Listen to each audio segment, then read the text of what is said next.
مشرق وسطی ایک بار پھر بارود کے ڈھیر پر کھڑا ہے۔ 2 ہفتے پہلے جن معاہدوں کو امن کی امید قرار دیا جا رہا تھا، آج وہی معاہدے میزائلوں، ڈرون حملوں اور فضائی بمباری کی گھن گرج میں دب چکے ہیں۔ امریکہ اور ایران ایک دوسرے پر جنگ بندی کے خلاف ورزی کے الزامات لگا رہے ہیں۔ اسرائیل اور لیبنان کے درمیان بھی حملے دوبارہ شروع ہو چکے ہیں، جبکہ پورا خطہ ایک نئی اور زیادہ خطرناک جنگ کے دہانے پر کھڑا دکھائی دیتا ہے۔ امریکی صدر ڈونلڈ ٹرمپ کی جانب سے ایران کو فوجی کارروائیوں کے ذریعے کام تمام کرنے اور صفحہ ہستی سے مٹانے کی دھمکی کے بعد ایران نے کویت اور بحرین میں قائم امریکی فوجی اڈوں پر میزائلوں اور ڈرون سے حملے کیے۔ کویتی فوج نے 2 بیلسٹک میزائل مار گرانے کا دعویٰ بھی کیا، جبکہ بحرین میں ایک رہائشی عمارت کو نقصان پہنچا ہے۔ امریکی حکام کا کہنا ہے کہ ان حملوں میں کسی جانی نقصان کی اطلاع نہیں ملی۔ ایرانی پاسداران انقلاب نے حملوں کی ذمہ داری قبول کرتے ہوئے واضح اعلان کیا کہ امریکی کارروائیوں کے بعد تمام سفارتی عمل معطل سمجھا جائے۔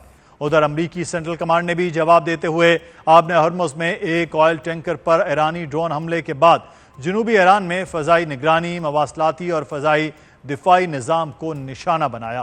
دوسری جانب ایرانی وزارت خارجہ کا کہنا ہے کہ امریکی حملے 2 ہفتے قبل طے پانے والی مفاہمتی یادداشت اور جنگ بندی کی کھلی خلاف ورزی ہیں۔ تہران نے ایک بار پھر واضح کیا کہ ایران اپنی خود مختاری اور علاقائی سالمیت پر کوئی سمجھوتا نہیں کرے گا اور ہر جارحیت کا بھرپور جواب دیا جائے گا۔ ناظرین، صرف امریکہ اور ایران ہی نہیں بلکہ اسرائیل اور لیبنان کے محاذ پر بھی کشیدگی دوبارہ بڑھنے لگی ہے۔ لیبنان اور اسرائیل کے درمیان معاہدے کے صرف 1 روز بعد اسرائیل نے لیبنان کے جنوبی علاقوں میں فضائی حملے کیے۔ ان حملوں میں ایک شخص ہلاک جبکہ متعدد افراد زخمی ہوئے، جس سے یہ تاثر مزید مضبوط ہو رہا ہے کہ خطے میں ہونے والے معاہدے ابھی تک زمین پر امن قائم کرنے میں ناکام دکھائی دے رہے ہیں۔ اب سوال یہ ہے کہ کیا مشرق وسطی ایک بار پھر مکمل جنگ کی طرف بڑھ رہا ہے؟ کیا جنگ بندی کے معاہدے صرف کاغذی ثابت ہو رہے ہیں اور امریکہ اور ایران اسرائیل کی اس نئی لڑائی کے خطے، عالمی معیشت اور تیل کی قیمتوں پر کیا اثرات مرتب ہوں گے؟ سب پر بات کریں گے۔ ہمارے ساتھ موجود ہیں اقوام متحدہ میں پاکستان کے سابق مستقل مندوب منیر اکرم صاحب۔ بہت شکریہ منیر اکرم صاحب آپ کے وقت کا۔ منیر صاحب، یہ کوشش پوری دنیا کی تھی کہ امن ہو، پاکستان سر فہرست، پاکستان کے ہی یہ ثالثی سمجھ لی، اس میں یہ آغاز ہوا اور لگ رہا تھا کہ اب امن کی طرف پہلا قدم ہو گیا ہے، لیکن اس کے بعد جو کچھ ہوا ہے، قصوروار کس کو کہا جائے؟ امریکہ ایران کی قیادت کو دونوں طرف، یا وہ کچھ سپوائلرز جو پہلے بھی ایکٹیو تھے آج سے 3 مہینے پہلے اور آج پھر اسی نہج پر موجود ہیں؟ جی، یہ تو ظاہر تھا پہلے بھی کہ دونوں فریقین کے گھر میں کافی سارے ایسے لوگ ہیں جو چاہتے ہیں کہ یہ جنگ جاری رہے، یا ناخوش تھے جو نتیجہ نکلا تھا اس سے ناخوش تھے۔ تو اس میں امریکہ میں تو اسرائیلی لابی بہت تگڑی ہے، انہوں نے ٹرمپ صاحب کی اوپر بہت حملے کیے کہ آپ نے یہ غلط کیا ہے اور آپ کو اس میں سے کچھ نہیں ملا۔ تو ایک تو پریشر اس طرف سے تھا، اور دوسری طرف سے ایران میں بھی کافی ہارڈ لائنرز ہیں جو بھی ناخوش تھے کہ جنگ بندی ہو گئی ہے۔ وہ سمجھتے تھے کہ ہم اچھی جگہ پر ہیں، ہماری پوزیشن بہتر ہے، ہم اور لڑ سکتے ہیں وغیرہ۔ تو اس میں اب جو اس معاہدے میں جو کمزوریاں تھیں، ایک کمزوری تھی کہ جو ہرمز کے اسٹریٹ کے بارے میں کوئی پوری میرے خیال میں کلیئرٹی نہیں تھی کہ یہ 60 دن کے درمیان کس تحت یہ جہاز وہاں سے آئیں گے اور جائیں گے ہرمز کے تھرو۔ اس کا فائدہ اٹھا کے، یعنی وہ غلط فہمی کی وجہ سے یہ ایرانی حملے ہوئے ہیں اور اس کے پھر جواب آئے ہیں۔ دوسری طرف جو اسرائیل اور لیبنان کے درمیان جو معاہدہ ہوا ہے، اس میں حزب اللہ کی نہ ایران کی شرکت تھی، تو اس میں بھی کچھ ایسے نقطے ہیں جس سے حزب اللہ ناخوش تھا، اور وہ وہاں انہوں نے کیونکہ انکار کر دیا ماننے سے، تو اب اسرائیل نے اس کا فائدہ اٹھا کر وہاں حملے واپس شروع کر دیے ہیں۔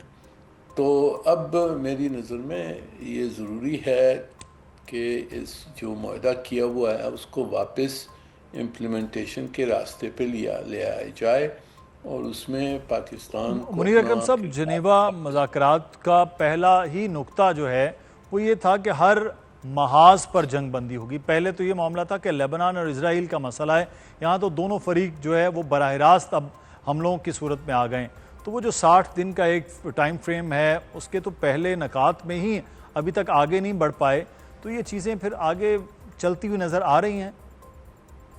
جی دیکھیں نا، ہم نے دیکھنا ہے کہ کیا وجہ ہے کہ جس سے یہ جو جنگ بندی کا جو فیصلہ تھا وہ کس وجہ سے ٹوٹا ہے۔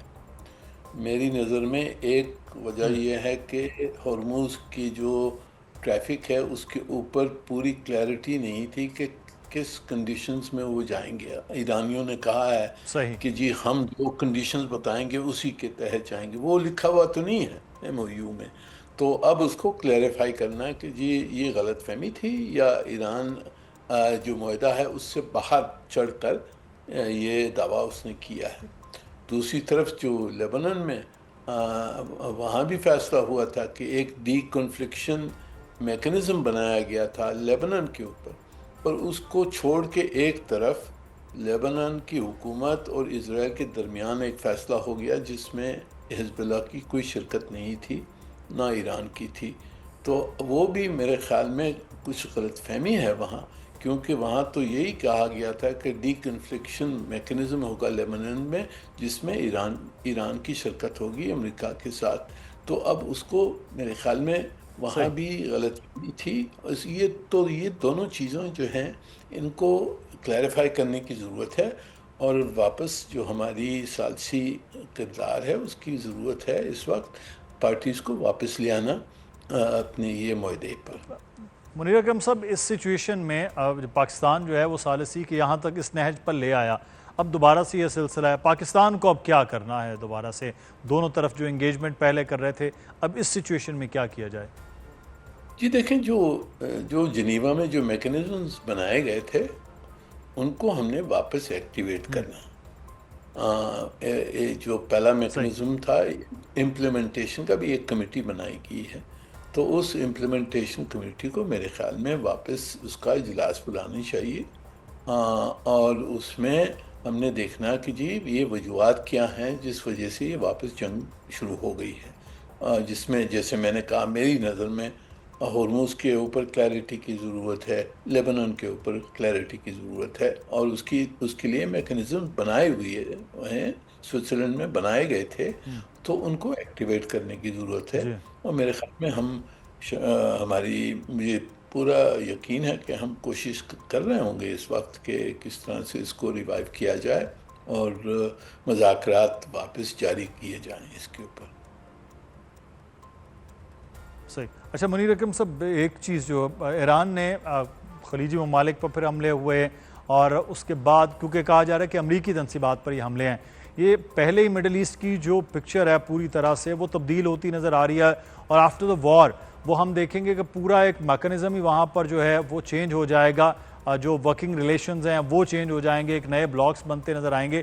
لیکن اس سچویشن میں پھر سے ایران کے ان کنٹریز پر حملے کرنا وہ زیادہ خلیجی ممالک کے، مڈل ایسٹ کے آپس کے تعلقات کو مزید کشیدہ نہیں بنا دیں گے؟ جی بالکل صحیح آپ کہہ رہے ہیں۔ اب میرے نظر میں دیکھیے، جیسے ہم سب سمجھتے ہیں کہ دونوں فریقین کے اندرونی جو فیکشنز ہیں، وہ کچھ ایسے فیکشنز ہیں وہ جنگ جاری رکھنا چاہتے ہیں۔ تو میرے خیال میں ایران کی طرف سے بھی کچھ ایسے فیکشنز ہیں جنہوں نے یہ واپس شروع کیا ہے، اور یہ بہت یہ خدشہ ہے کہ دونوں فریقین اپنی طاقت کو حقیقت سے زیادہ نہ سمجھیں۔ یہ ہر وقت غلطی ہوتی ہے۔ آپ نے دیکھا ایران عراق وار جب ہوئی تھی، 2 سال کے بعد میں ایران نے عراق دھکے دے کے واپس نکال دیا تھا، پر اس وقت بھی وہ جنگ انہوں نے جنگ بندی نہیں مانی تھی. پھر 6 سال اور لگے اس جنگ میں اور حاصل کچھ نہیں ہوا. تو ابھی بھی یہی دیکھنا ہے کہ جی جو ایکسٹریم فیکشنز ہوتی ہیں جو جنگ چاہتے ہیں کہ جی ہم جاری کریں ہم جنگ رکھیں وہ ان کو کرٹیل کرنے کی ضرورت ہوتی ہے دونوں فریقین.